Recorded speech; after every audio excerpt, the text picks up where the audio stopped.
Hey all, and welcome back to Fuzzy Lurtsy Gaming and a day one update for the Frostblades Slayer. It was a bit of a mixed bag in terms of progression. The plan was to play for around 5 hours on day one, which I was hoping to see me through to around 20 Atlas completion, but the servers had something else in mind. With all the DCs and issues, it took me about 5 hours to get through the campaign, at which point I just gave up and headed to bed. But I was up nice and early to push as hard as I can. Again, servers were awful. I lost countless maps, had to rerun Uber Lab, I had to rerun one of the memory intro bosses 3 times because I kept DCing just before killing them. It was not a very nice experience. I've tried going on a VPN, I've tried different servers, and every server I've been on dies after about 5 to 10 minutes. So I thought, why not take some time out and actually make a video on the day one progress. The lead mechanic is brutal. Some mercs are a pushover, some send you packing in a millisecond. I think there's a little bit of balance needed because I imagine if you got these mercs, they're not going to do that sort of damage on enemies. But once you do find the right merc and you can actually manage to defeat them, they can actually bring a lot to the party.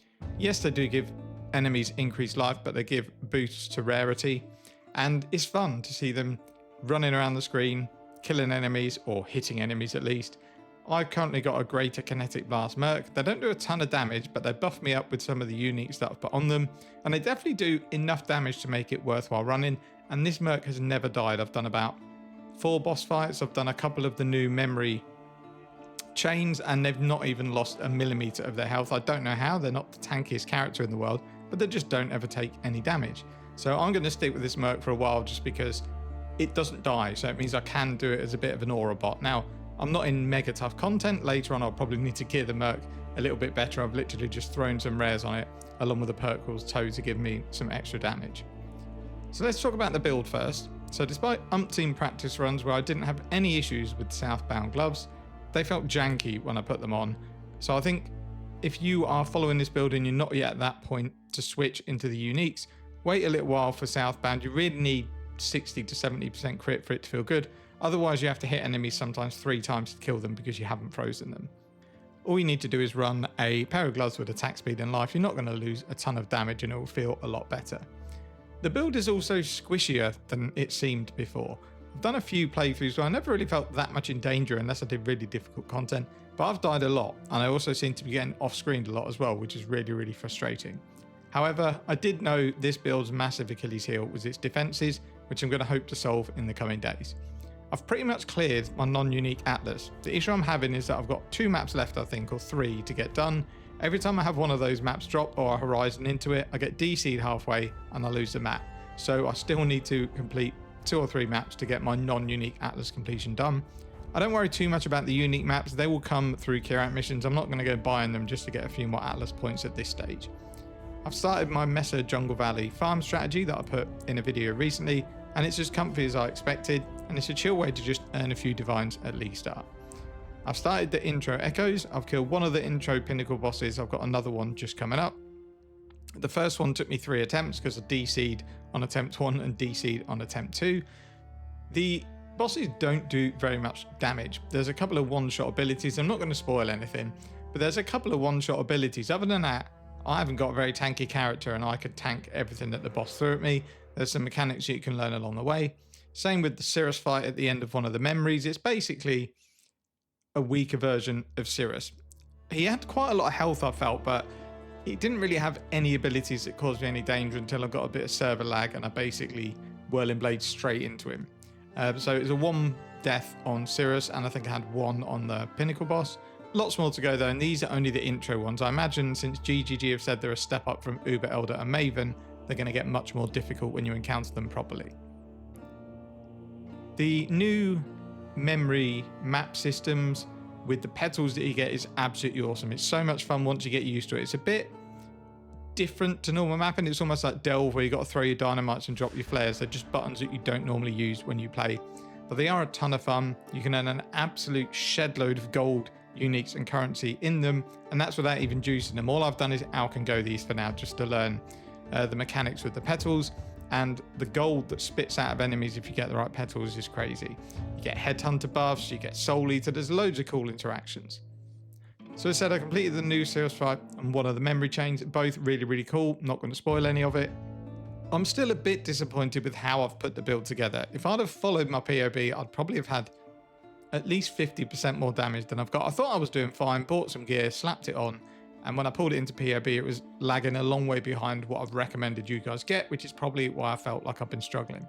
I've died way more than I wanted to, but it has been a ton of fun, and it's got the job done. It's got my 2 Void Stones, it will get the next 2. If all of the other intro pinnacle bosses are the same as the one I fought, I'll definitely get all of those done as well to unlock all the end game stuff, and then we'll worry about that a bit later.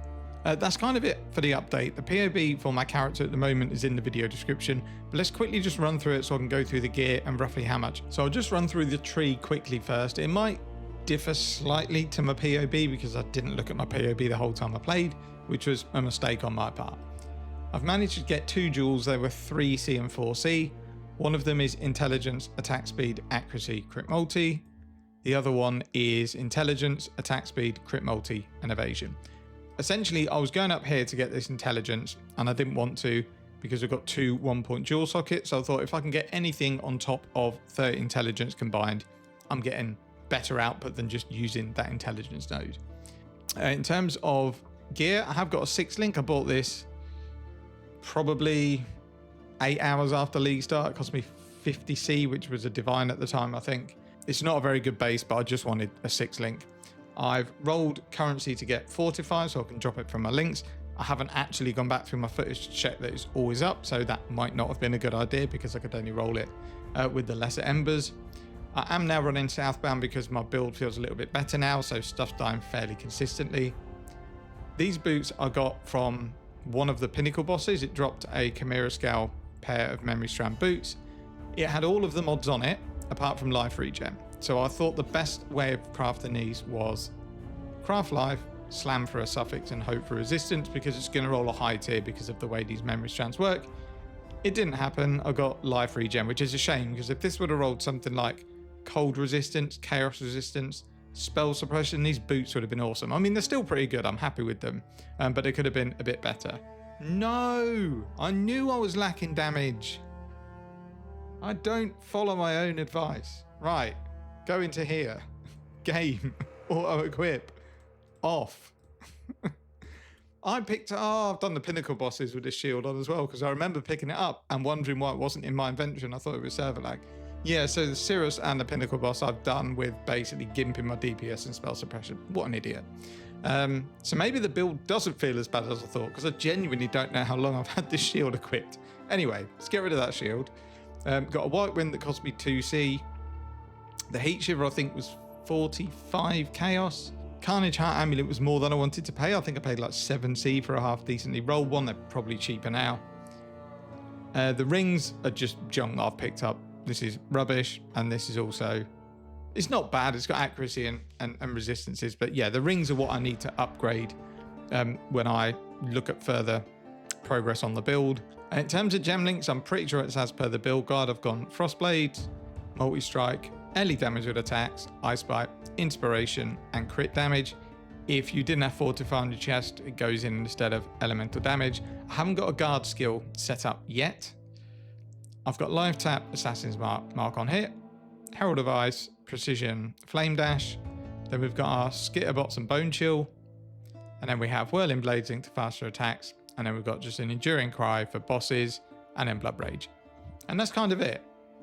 I really wish I had have noticed that shield because the video might have been a little bit different because I could have recorded some more footage, but I've kind of tapped out on PoE 1 for now. But yeah, that's the gear. Yeah, it was even, yeah, so I've just opened the POB that I imported God knows when because I thought I'm not doing any damage. Why am I not doing any damage? Yeah, that's another 20% more damage that I've been missing out on. What a donut. Well, at least it shows the build isn't as bad as I thought, I guess, if I can cock it up and still get my content done. In terms of cost of all my gear, I would think it's probably, I've probably spent 120 chaos on gear, I would think. And it's got me, my build, not finished because my rare gears are quite bad, but it's got me in a place where I could probably 6 Portal, Uber Elder, and Maven, get my next 2 Void Stones, and then farm a bit more currency.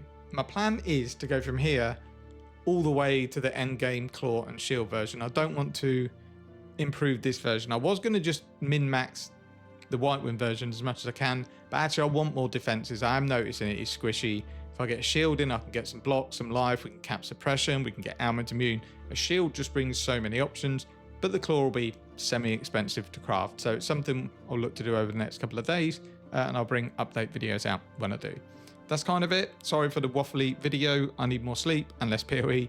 Thanks for watching. See you in the next one.